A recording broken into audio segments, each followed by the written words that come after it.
Malam. Halo, selamat malam. Berjumpa kembali bersama saya Sandro Jabrik. Wong gandeng sak dunya, mohon untuk tidak menyebutkan nama dan identitas dalam percakapan ini karena percakapan ini saya naikkan dalam konten YouTube. Gimana, Mbak?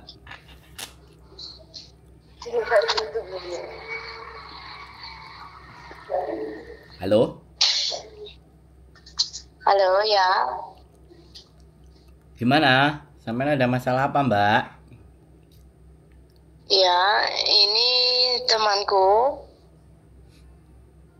Lu iya ngomong, Mbak. Tak dengerin.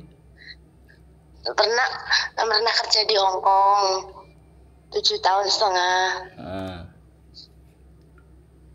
Terus waktu COVID kemarin kan dia pulang terakhir dari Hong Kong 2022 ya kemarin. terus? Terus waktu mau pulang, waktu extend visa itu ketahuan kalau dia datanya ganda. Dulunya sudah pernah ke Hong Kong.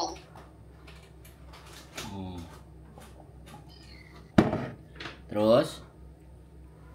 Terus itu daftar ke VT, dia sekarang daftar ke VT. Katanya visanya nggak bisa turun kalau udah ditemukan data ganda itu. Sampean ada sama mbaknya yang kena itu apa enggak? Kalau sampean temennya. Soalnya sampean ngomongnya nungguin dia ngomong baru sampean ngomong gitu. Suruh ngomong aja dia. Yang punya masalah kan dia. Ada nggak di situ, Mbak? Oh, sebenarnya itu aku sendiri. Ngomong aja kalau sampean sendiri enggak. Iya, nah aku sendiri. Tapi aku ngomongnya di SMS gitu temanku gitu. Enggak apa-apa, sampean ngomong sendiri. Wong namanya sampean nggak disebut itu nggak ada orang tahu. Oh Jadi, iya. oke. Jadi sampean pernah kena kasus. Nah pas setelah kasus itu, pas extend visa sampean masih lanjut apa pulang? Setelah dan visa kan itu nunggu beberapa hari. Itu ya masih keluar visanya. Terus? Ada tambahan visa itu sampai bulan 8. Kan finishnya bulan 5. Bulan 7 gitu. Ya, berarti kan sampean sampai finish. Habis finish terus pulang. Iya, 4 tahun yang akhir-akhir ini. Nah, finish kan? Berarti sampai finish. Nah, sekarang pertanyaan saya gini. Data gandanya itu namanya yang beda, apa tanggalnya yang beda, atau tahunnya yang beda, atau bulannya yang beda? Dulu kan tahun 2004 kalau nggak salah pernah ke Hong Kong pakai nama A kan. Ya. Nama A. Itu pakai nama asli, tahun kelahiran beda, tanggal beda. Terus masuk lagi nama B. Nama B masuk ke Taiwan pakai nama B.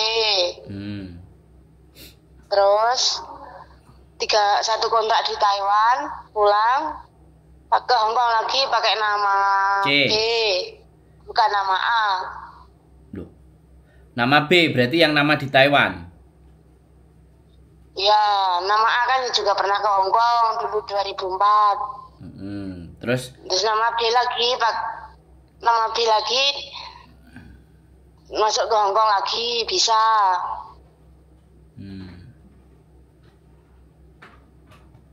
Terus? Ya proses beberapa kali aman-aman saja, pulang di interminit pulang, terus proses lagi bisa, terus sampai 7 tahun setengah di Hong Kong, terus baru-baru akhir ini mau extend visa, ketahuan itu datanya ganda karena pernah pakai nama A ke Hong Kong gitu.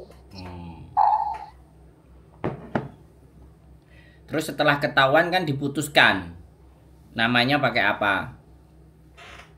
Pakai nama yang B itu, suruh tanda tangan di Wancel sama di Kowloon B. Terus pakai nama yang di paspor sekarang yang digunakan. Pertanyaannya saya kok, apakah yang bisa B masuk lagi ke Hong Kong? Itu yang B. Berarti yang tanda tangan itu yang B berarti, bukan yang A. Yang dipakai yang B sekarang.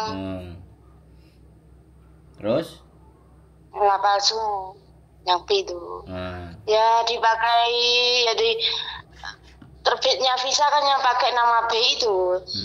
Dikasih visa tambahan itu pakai nama yang B itu, yang palsu itu.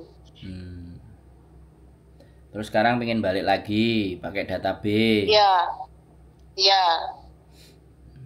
Ya tinggal agennya berani resiko apa enggak. Soalnya kalau agennya enggak berani beresiko, otomatis namanya agen kan udah ngasih duit ke majikan, ternyata sampean masuk ke sini dikenain masalah lagi, enggak segera masuk majikan, repot.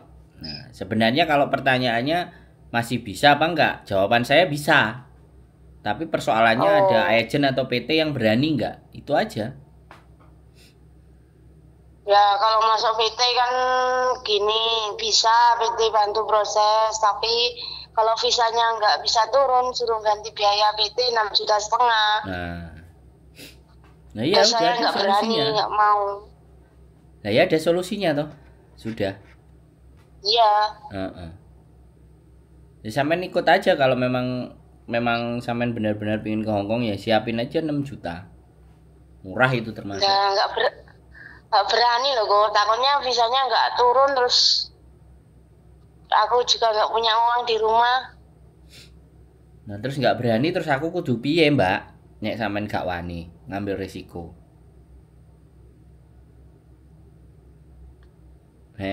Kalau sampean saya nggak jadi proses kok. Lah makanya kalau sampean nggak berani, terus aku kudu piye? Wong dari PT juga sudah dijelasin. Ini karena memang nggak gampang membetulkan data. Iya. Makanya. Nah dulu waktu di Hong Kong harusnya lanjut aja, nggak usah pulang. Lah sekarang udah balik pulang lagi ya, balik ke sana lagi ya, tergantung sekarang PT sama agennya ada yang berani nggak. Kalau berani ternyata minta duit, ya sudah. Lu sampean kan ya tak bayar 6 juta ya, sampean cari duit 6 juta dulu baru berangkat proses. Tapi ya saya juga nggak ngerti juga namanya PT ya, kalau saya berpikiran jelek ya kan. Selama sampean tidak interview sama majikan terus tiba-tiba visamu turun, mereka nggak bisa nunjukkan visanya tidak di approve, nah itu berarti kan PT ini kong kali kong. Tapi kalau sampean sudah di proses kemudian nggak turun, kan visa kelihatan kalau nggak turun. Jadi refuse, keterangannya pasti visa atas nama Markonah binti Markuntul, ternyata ditolak, refuse. Nah kertas itu kan ada refuse-nya, berarti itu benar-benar proses dan visa memang nggak turun.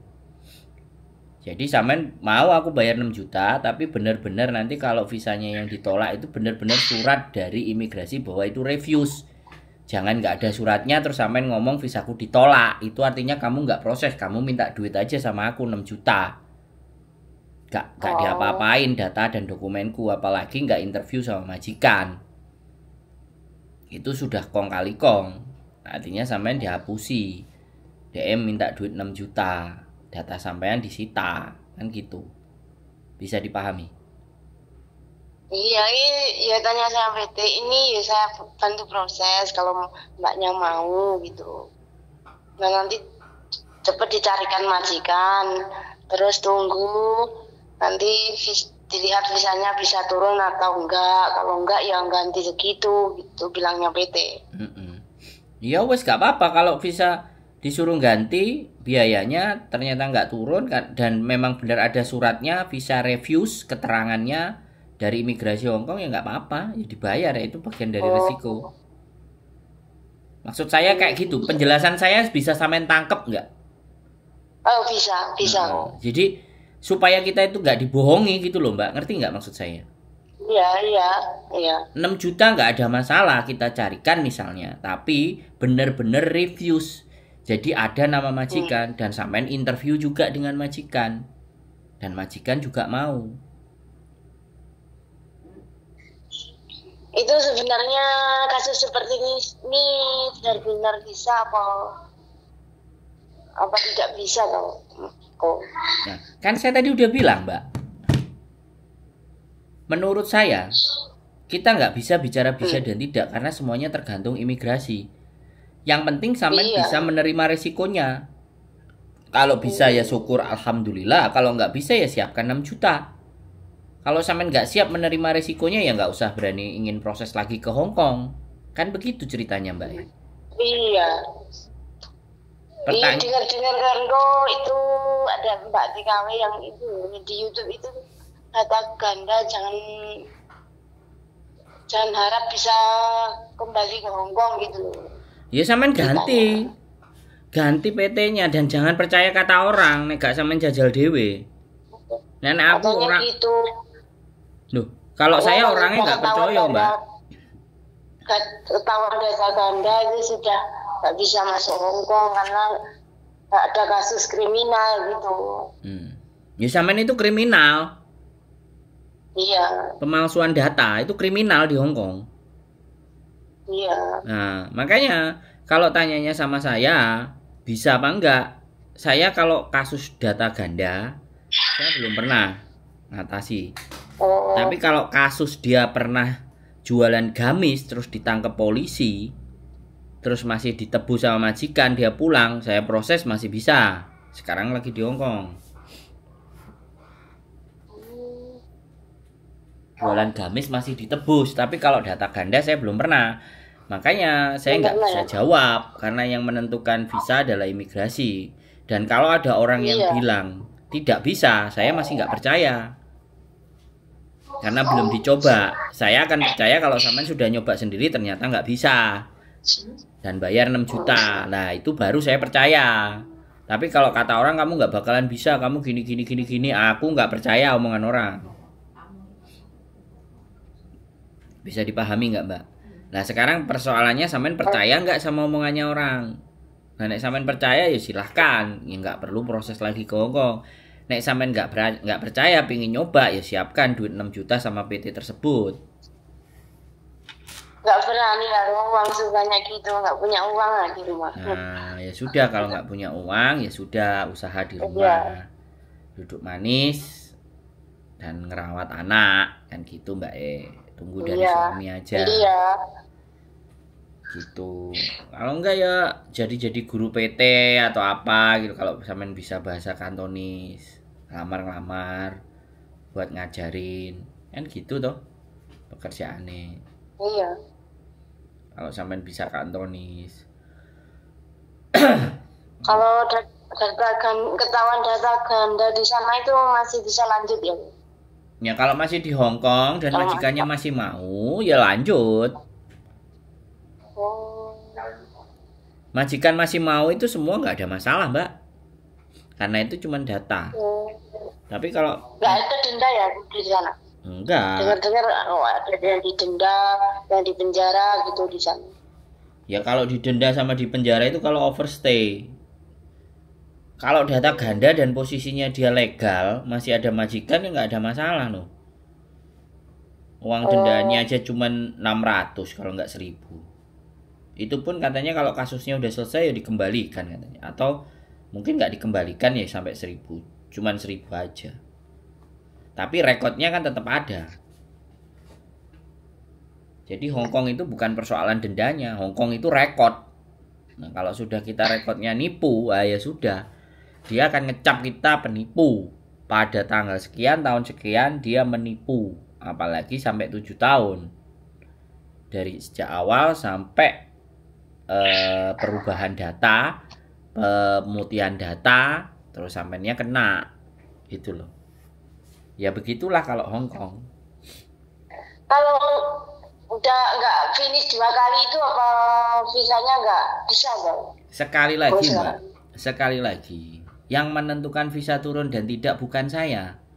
Jadi kalau saya pengen terus pertanyaannya sama saya bisa nggak bisa nggak bisa nggak. Maksudnya dulu kan pernah di Hong Kong terus kerja nggak finish, pernah kerja lagi nggak finish, sampai 2 kali nggak finish, itu apa visanya juga nggak bisa turun gitu. Nah kan tak jawab lagi, saya nggak bisa jawab. Akan terjawab ketika dia mau proses, menjalani prosesnya jalan, baru bisa tahu gitu loh. Gitu. Makanya kalau berani ngambil risiko lakukan. Kalau menurut saya, kalau memang di Indonesia juga butuh, ya udah lakukan aja, usahain aja, daripada di Indonesia mumet-mumet dase, cari uang susah, Iya, utang banyak, ya sudah, gambling namanya, adu nasib namanya. iya, main gitu. Iya, maju aja, gitu. Oh, iya, iya. Jadi kalau saya ditanya visa bisa turun atau tidak, itu nggak bisa saya jawab sekali lagi. Karena namanya imigrasi itu ketika saya ngomong nggak bisa ternyata bisa. Saya ngomongnya bisa ternyata nggak bisa lah. Ya salah saya nanti. Gitu. Break 2 kali, break 3 kali, break 4 kali. Kalau sudah pulang di Indonesia ya dia tetap ada catatan. Iya. Nah, catatannya itu akan jadi pertimbangan apa enggak. Nah, nanti kan di catatannya Dan tahu disampaikan. imigrasi gitu. Iya, catatannya nanti disampaikan ke majikannya. Nanti suruh verifikasi majikan yang baru. Ini majikannya ada 4 atau ada 3 atau 2. Coba kamu hubungi dulu. Bagaimana cerita mereka berdua, bertiga, majikan lama misalnya. Ada yang kadang kayak gitu. Jadi majikan baru nelpon majikan lama, anak ini gimana. Ya udah nggak jadi kan kayak gitu bisa. Atau nanti si agent ngomong ke majikan, anak ini rekodnya begini, kamu masih mau dengan anak ini? Nah, udahlah nggak usah lah, cari yang aman aja, cari yang baik-baik saja, yang kayak gini udah pasti nggak pas. Ya kan majikan bisa milih di tempat agent. Iya. Yang penting setor aja data dan ceritanya jujur, udah gitu. Namanya adu nasib kok. Timbangannya nggak berjuang terus meneng ae ora entuk apa-apa toh. Iya. Adu nasib aja siapapun itu. Si kadung urip wis koyo ngene kan gitu toh, Mbak. Iya. Iya, daripada mumet dol kalung, dol gelang, dol cincin, gadekno warisan. Yang penting kan nggak bohong. Wes, sudah terjawab? Iya. Iya, udah. Sudah mulai ada pencerahan, yes.